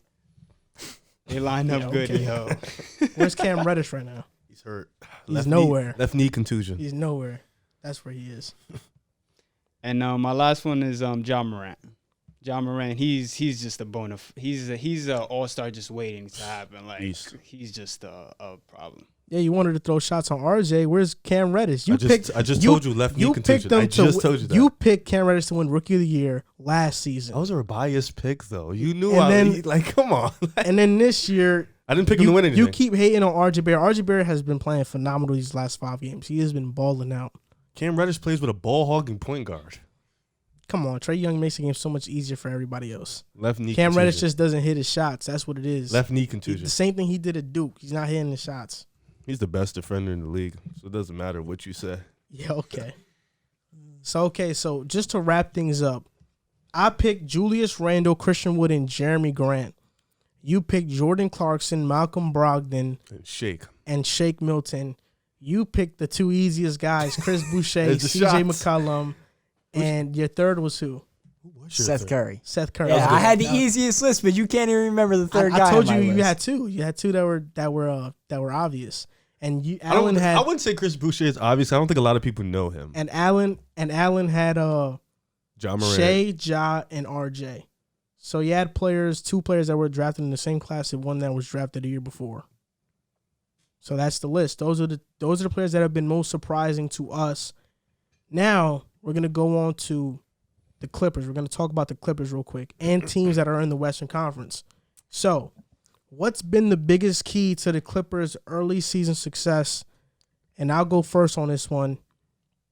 PG and Kawhi are both playing at borderline MVP levels. Kawhi is averaging 25, PG is averaging 24. But I think people are really underestimating two acquisitions that they made. One, Ibaka. We knew what he was going to bring. He can stretch out the floor. He's a really good rim protector, and he's agile enough to keep up with the guards on the perimeter. Another guy is Nicholas Batum. When they have a lineup of Batum, Kawhi, and PG, that is a nightmare defensively because And of the Pat length Bev. that they have, and Pat Bev. Nicholas Batum is shooting the three at a very efficient rate. He's shooting 44% from three. He's averaging 10 points per game, and he's more of a point forward. He can slow down the tempo. He has some point guard skills because he was an overseas player, so they bring that to the United States. And I think I'm going to name a third one, Luke Kennard. He's been phenomenal, and to trade Landry Shamet for Luke Kennard was a steal because Luke Kennard is a bigger player than Shamet, so he can defend better even though he's not a good defender. And He's a better he's ball a handler. better player, too. He's just a better player than Landry Shamet. We're just being honest. And he's shooting 51% from three, averaging 9 points per game. So I think it's just been an all-around effort for the Clippers. And because PG and Kawhi are both dominating at the level that they are, the Clippers are this good right now. You want to go or you want me to go? I'll go. I think the two superstars you can obviously point out, those are the guys they've been playing at an elite level. Paul George looks like he's back to his old self, shooting 50, 90, averaging 24 points a game. I think what he said the other day in the Kings game was Tyronn Lue is letting him be more of a playmaker, and it showed he had a double-double. He's become more of a playmaker, and when you have a lineup of Paul George, Kawhi, and Batum out there, I think it looks really good because Batum can play make. You see Kawhi, he's starting to learn how to be a better playmaker, and Paul George is always a good playmaker. Ibaka has been a great addition. He can now pop out. He can now pop out and hit the jump shot. He's also was a better defender than Harrell. So I think starting him now, you kind of have that versatility with Pat Bev, Paul George, Kawhi, Batum, and Ibaka. You could switch almost anything. And then that bench lineup. You know, Marcus Morris has accepted that role off the bench. Him, Kennard. Lou Will hasn't been playing good, but we know he'll get it going eventually. And Zubac, they've been a pretty dominant bench squad, and I think that's what's hitting on the nail. And everybody has bought into the Tyronn Lue system. You see that there's more continuity. The team is more well together. They see more chemistry, and I think they look better than last year's team in a lot of phases. So I think you got to give it shout out to Tyronn Lue. He's just got this team rolling. Yeah, you mentioned one, the 2 stars, and 2, the offseason acquisitions. But to me, most importantly, it's been Paul George and Kawhi. They said this offseason that they needed playmaking. They wanted to go out and get a playmaker. They didn't really get that, so they took it upon themselves, and they've both done a spectacular job playmaking, which I think has been their most important thing this season. The offense has flowed so much better than it did last year. You know, it's not as much Paul George and Kawhi in the isolation as much as it's, you know, working through an offense, and they've done a great job facilitating that, and it's shown in the numbers. They've been the best 3-point shooting team in the league this year by 4 percentage points. They have 7 guys on the roster that are shooting over 40% from 3 on at least 2 attempts a game, so they've been shooting the lights out of the ball, which almost concerns me because it's hard to imagine they could keep that up over the course of a season, but they've been doing it for 15 games now, so, you know, it's a good sign. And reading into them, you know, you also just hear about how tight-knit of a group they've become this year. We're not in the locker room, so I can't, you know, confirm that or dispute it, but from what I've read, they've become a tight-knit group this year, which I think is a stark contrast to last year when it was Paul George and Kawhi living out their superstar deals and everybody else. Yeah, and picking and choosing when they wanted to practice, whatever.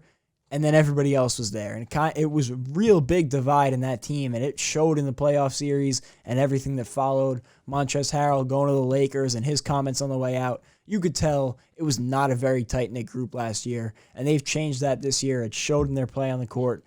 And it's everything that we said they needed this offseason, except getting a playmaker, and Paul George and Kawhi have taken that role. Even Nick Batum has done a really nice job playmaking for him. Nick Batum got a lot of hate in Charlotte because of his contract, and people kind of thought that he was a bad player because he wasn't living up to a max deal, essentially. He wasn't. No, and I didn't think he was a max player. No, That's yeah, their fault. He wasn't living up to the contract by any means, but he's still good. It's hard to judge him off the contract In when Charlotte, he was wasn't good. Was dumb enough to give him the contract. They So were. I feel like people kind of underrated him because of how bad that deal was, and now playing in a reasonable deal in LA in a better role fit for him, he's been much better and a huge part of that team's success this year. Yeah, and I thought, and we were talking about it in the summer. I remember people were like, Doc, what could Tyronn Lue do that is such a big upgrade from Doc? And like we said, I think him being more connected with the players and being a player coach and letting them make mistakes and putting the ball in position for them to be successful. I think that's what Doc didn't do. Doc kind of played the favoritism role, and Tyronn Lue's not doing that. And I think that's what kept his team very successful to start. They're holding each other accountable this year. I think after the 3-1 exit, they knew that they couldn't come into this year on anything else except 100%. And I was watching an interview with Paul George, and he said that he had to perform better and he had to do better. And through the first beginning stages of the season, I can say I have been seeing that. He has stepped up, and even, you know, like the compliment you guys are saying, Nicholas Batum, he could shoot it. Kawhi, he's always going to be Kawhi. But Ty Lue really looks like he's changing the identity of that team. The Clippers have won 5. They have won 5 games by blowouts. They also got blown out, though. Yes, they did. They did. They're 11-4. They're second in the Western Conference. Do you think that they need to make a move should they still go out and trade for a point guard, or they've been in are they talks fine? with the Pelicans to get Lonzo Ball, and I think Lonzo would be a pretty good pickup for them. I just don't know what they would give up. Yeah, I was going to for say, Lonzo. what would the price tag be? Yeah, I think everybody should be. I think giving up Pat Bev is cool. I would definitely do that. But I think giving up the shooting off the bench, I don't think that's what they want to do because that's been their go-to, their niche. So I wouldn't do it, but that's been. I think they should definitely. I think Reggie Jackson has been good for them coming off the bench. I think Pat Bev has been good so far. He's been hitting at a pretty good clip. But I think that playmaking is good. I think Lonzo is a big upgrade from Pat Bev aside from offense. So I think they can go out and get him, but I don't think they should give out too much because they don't have many picks either, if any at all. The Pelicans are looking to trade the wrong point guard. They should be looking to trade Eric Bledsoe. He's horrible. Not Lonzo. They should be keeping Lonzo. What do you think? Yeah, I think Lonzo would be a great addition to the Clippers. Again, it just depends on what they would have to give up.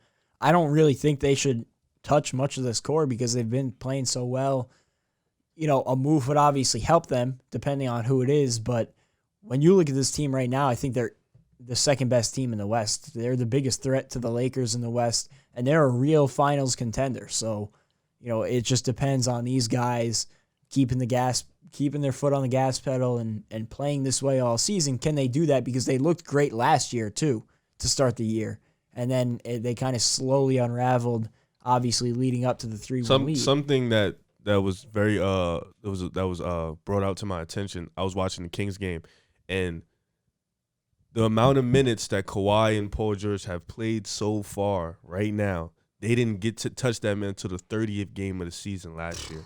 So them playing together is also something that's good. And I think, like you said, they're the biggest threat to L.A. They're even, honest in my opinion, they're the biggest threat to the Nets outside of L.A. because they can match up. I think this is the one team that will give the Nets and the Lakers trouble just because of that they can match up 1 through 5. So I think if Like we said with playoff P all the time, if he can be an actual playoff P, then this team can definitely be a threat. But so far, so good. I think this is the year we're gonna get our LA matchup that we were supposed to get last year. I hope so. We've been waiting for it, so I hope so. We were waiting for it, since last year. I hope that it happens too.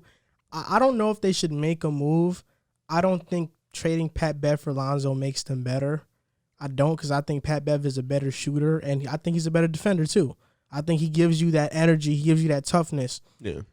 If they could trade maybe a future first or pick swaps and seconds for Lonzo, then do it. They have one. I think they swap with you guys. But you guys get the. I don't think they should trade too much for Lonzo. A 2045 first-round pick. Yeah. Who wants that? So right now, the Mavericks, KP is just coming back. A couple nights ago, Luka Doncic was the youngest player to ever reach 30 triple-doubles. I think so. No, it was against the Pacers. Oh, okay. It was against the Pacers, actually. He had 13 points, 12 rebounds, and 12 assists. We all know what Luka is. He's one of the greatest players in the NBA right now. What, do you want to dispute that? No, his Shake Milton's nickname is Protein Shake. That's why I did that. So the Mavs right now are 7-7, but KP has only played 9 games. Josh Richardson has missed 6 games. Dorian Finney-Smith has missed 6 games, and Kleba has missed 5 games. And just to correct my mistake, KP has missed 9 games, not played 9 games. They're 7-7. Do you think the Mavericks are going to start getting on the roll? I know we all expected them to do better this season because we thought they were going to be fully healthy, but they started the season out slow. What do you think?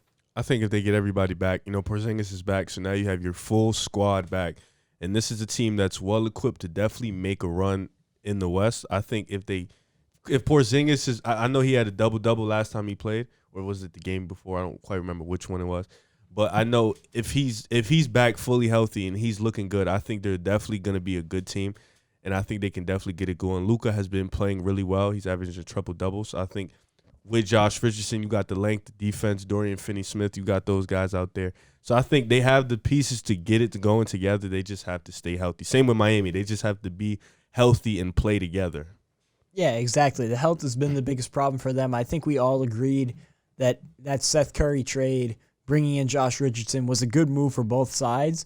And we haven't really gotten to see it pay off yet because you haven't seen Josh Richardson out there with Luka, Kristaps, the whole crew. So I want to see them all get on the court first. But I think that when they do, they're going to start to get on a roll just because Luka's been playing so well. but it's kind of been the Luka show so far. He's really been carrying that team, and it's affected his play on the defensive end. I don't think he's a good defender normally, but he has been a really bad defender this season. And What? Luka? He's not. He's been a really good defender. This season? Yes. Jack, double down on that. Double down on that. I do not think Luka has been a good defender this season. He's been a really great defender this He's been season. better at what he's been. He's been really good, though. He's been very consistent on defense. I have to stop you in your tracks right there. I don't think he's been a good defender this season. From what I've Last seen. season, God. okay. We all know their offense was historic last season. This season, it's actually ranked 22nd in points per game and 20th in offensive rating. Their defense this season has been really good. They're 6th in opponent points per game and they're 7th in defensive rating. And Luka Doncic has been a really great defender this season, like a really good defender. From what I've seen, I think his defense has taken a hit from the load that he's had to take on offensively because Kristaps has been out and he's been the main scoring option. I just think that overall, with all the injuries, it's hurt Luka because he's had to do so much. It's kind of like what the Rockets did to James Harden. He's had to do so much that it took away from other parts of his game, and he's still putting up insane numbers. So I want to see what he can do when the whole team gets back healthy. I mean, I think Luka's a once-in-a-generational talent. So even with guys hurt, I think they would still be a playoff team just with Luka because that's just how talented he is. And, like the integrity he brings to the court. But KP's coming back, and I think that I think this team could really do something just with the right health. Like Riv said, they'll be all right. Oh, man, I'm still kind of baffled, Jack. I'm sorry. I'm still kind of taken aback. If we have Mavericks fans on these comment section, I'm just saying be prepared. But this is what I'm going to say. They're about to torch you. This is what I'm going to say. I think the biggest reason why the Mavericks are starting out slow is because they had to they got Josh Richardson, right? So they had to bring in a piece, and Josh Richardson is a guy who's going to be one of their main guys. So you got to implement him into the offense. And they lost Seth Curry. I think losing Seth Curry kind of changed the way they played. People really minimize that loss, but a lot of guys are stepping up. You see Tim Hardaway scoring 17 points per game, Josh Richardson scoring 14 points per game, and all around, I think this team is really good when healthy. I love Dorian Finney-Smith. He's a really good defender. I love Maxi Kleber. He's an underrated defender. Luka, Jack, has been playing great defense, and I think this team, when healthy, is going to make a run. I think it all depends on Kristaps Porzingis because we know what Luka's going to do. Luka's going to be what he's going to be night in and night out. I think he has to be a better leader because we saw, I think last Friday when he didn't get the last shot and he was acting very childish about it. Mopey. But I mean, I also would want the last shot if I was. No, yeah, I agree. But this is what I'm going to say. He passed it to Trey Burke. Trey Burke shot a shot that I was okay with. He missed, and then Kristaps shot a shot. Listen, if it's anybody else taking that shot, I would have been mad. But if it's a 7'3" guy who I know can hit that shot like Kristaps, I'm fine with it. I felt like Luka should have just lived with the result, and he shouldn't have been so mopey with it. But all in all, I think that nobody should be worried about the Mavericks' struggles so far this season. They're going to pick it up, but the ceiling of this team all depends on Kristaps Porzingis. Can he stay healthy or can he not? Can he be the second best player on a championship team? I think he can. He can. If he is healthy, can yes. the Mavericks be a championship level team? They can. With these two guys. Yes. With these two guys, yes. With all the parts around them that are currently there, I don't know. I think Porzingis. So when you say yes, do you mean this season or do you mean moving forward? I think keeping this. Luka can definitely be the best player in the championship team. If they are your two best players, you can win the championship. Yeah, I think Porzingis can definitely be the number 2. How old is Kristaps now? 26. 26. He's as old as Julius Randle. But I think both of them are definitely talented enough to do it. I think you guys think Luka's efficiency is going to go up. He's been shooting pretty bad from the three-point line. I think from the field, I think he'll finish off. The field is going to be what it is. From the 3, I think he'll finish off around 33%, the same that he finished off last season, a little bit better. Again, I don't think it's helped his case that, he hasn't had Porzingis out there. A lot of the defensive attention has been focused on him, so he hasn't been getting as many good looks as he got last year. I think it's just been him missing shots, honestly. When you look at Luka, it's just him missing shots. His jump shot he doesn't have a good jump shot. He has to fix that. And it's been like that since he was a rookie. He's young, though. He's young. That's been his downfall, but I think he will. And like Riv said, we both agree on this. Luka and KP can be your best two. I think so. Like KP, I would agree with that. At his best when he's healthy, they can be your best two. I don't think yet, obviously. Like I don't think this year, maybe not even, maybe next year, depending on how we see Luka grow and Kristaps come back from injury. You know, we don't know what he's going to be yet coming back from that injury, but Wesley Wundu has started 3 games for them. I do think moving forward, though, that's a championship core. If they could keep those two guys there and build around them, I like the moves they made this offseason. Like I thought Josh Richardson bringing him in was a solid move, helped that defense out, and you know it's shown in their defensive statistics. But I like Josh Richardson, but I think he's better as an idea than an actual player. You used to bash him crazy. I would have rather kept Seth Curry. Seth Curry, I think, makes that much of an impact for me personally. I think that Seth Curry is a better if they get Steph, it's over. I think that Seth Curry is a better player, but I do think that Josh Richardson might be the better fit, just because he's a much better defender than Seth Curry, and they needed that help defensively coming into this season. Yeah, I can see the argument for both sides, but man, I think I'm still baffled, Jack. Listen, I'll say I have not looked at his defensive numbers. I'm just basing it off of what I've seen. 107 defensive ratings. And I'm not going to sit here and act like I've watched every Mavericks game, but from what I've seen, I just feel like he's gotten worn down on the offensive end, trying to do it all. When he's guarding the person, they're shooting a 45% field goal. I'm gonna watch more Mavericks. Jack's gonna go home. I'm gonna watch more Mavericks tonight because I need to do more research on that topic. I was just speaking based on what I had seen. It hasn't been every Mavericks game. I'm not gonna sit here and act like it has been, but you know, I feel like he will be helped. He's kind of like carrying the load right now, and Kristaps getting back will obviously help that, and everybody getting healthy will help that. No doubt about it. Double down on that young buck. Next team we're gonna talk about is the Utah Jazz. Jack and I were wrong about the Utah Jazz. We still have Jazz fans in our comments from that video talking about how wrong. Every single time they win a game, they're like, I told you so. I told you so. How do you look now? But look, we're going to make a video addressing it right now. They're proving us wrong, Jack and I. And the question for this topic is, should they be taken as a legit threat in the Western Conference? And what I'm going to say to that, first, I'll talk about the Jazz. They're 11-4. They're the second best team in the league right now, record-wise. And they have won 7 straight. They're top 10 in offensive and defensive rating. And we know Donovan Mitchell, Jordan Clarkson, they have been the main catalyst on the offensive end. Donovan Mitchell's having like career highs across the board. For me, I think they're a second-round exit team. I think they'll either face the Lakers or the Clippers in the second round. If they face the Clippers, I give them a chance to beat the Clippers. But if they don't, if they face the Lakers, yeah, they're done. I think that their ceiling is the second round based on matchups, and if everything goes right, and I mean everything, they will make it to the Western Conference Finals. But I don't see them as a finals team. I think they're a couple pieces away.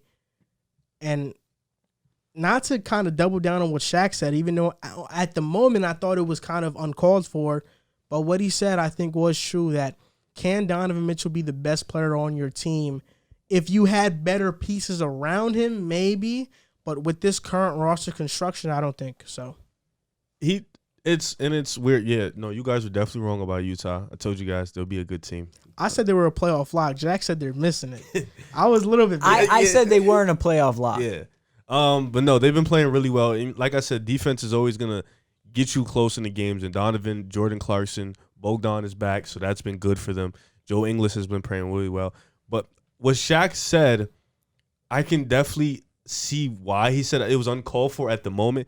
But you look at the past, you look at this new era of basketball, we can go back to 2010. There has been only one instance in where your guard was the best player on the championship team.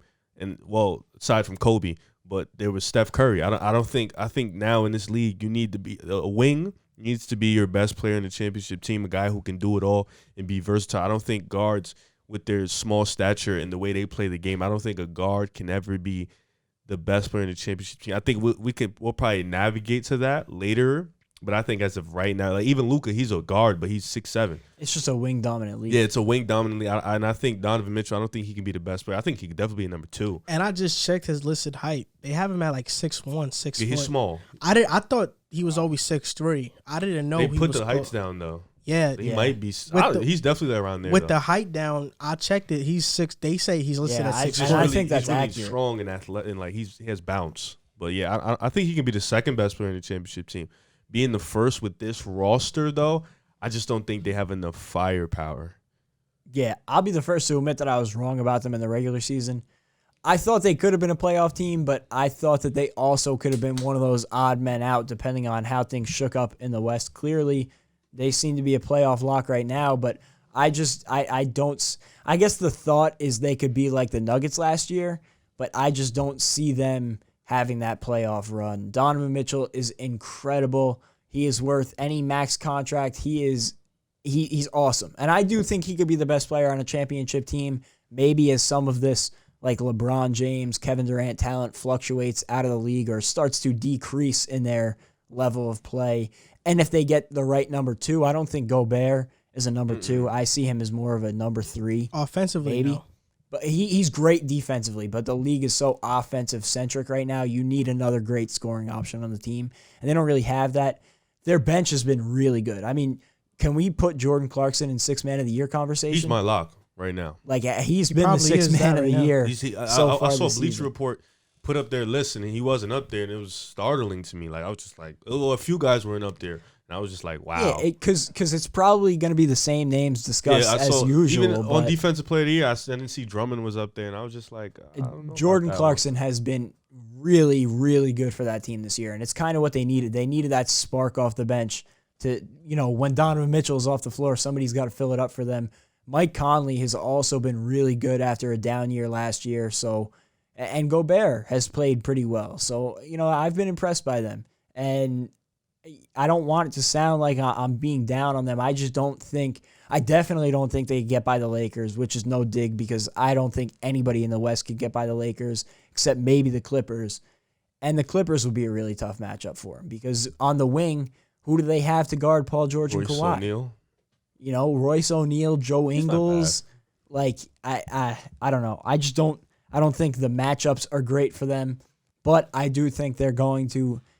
I'm wrong. I think they're going to end up having a really good regular season and just be, like you said, So they're a playoff probable lock. second Are round. they a So, playoff yeah. lock? They should Yeah, be. I think yeah. they can get into the second round if they play. If they would have to really bomb to miss the playoffs, or knock on wood, hopefully everybody stays healthy.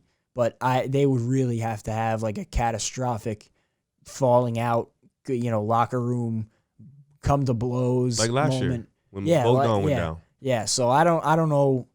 I think they're a playoff lock.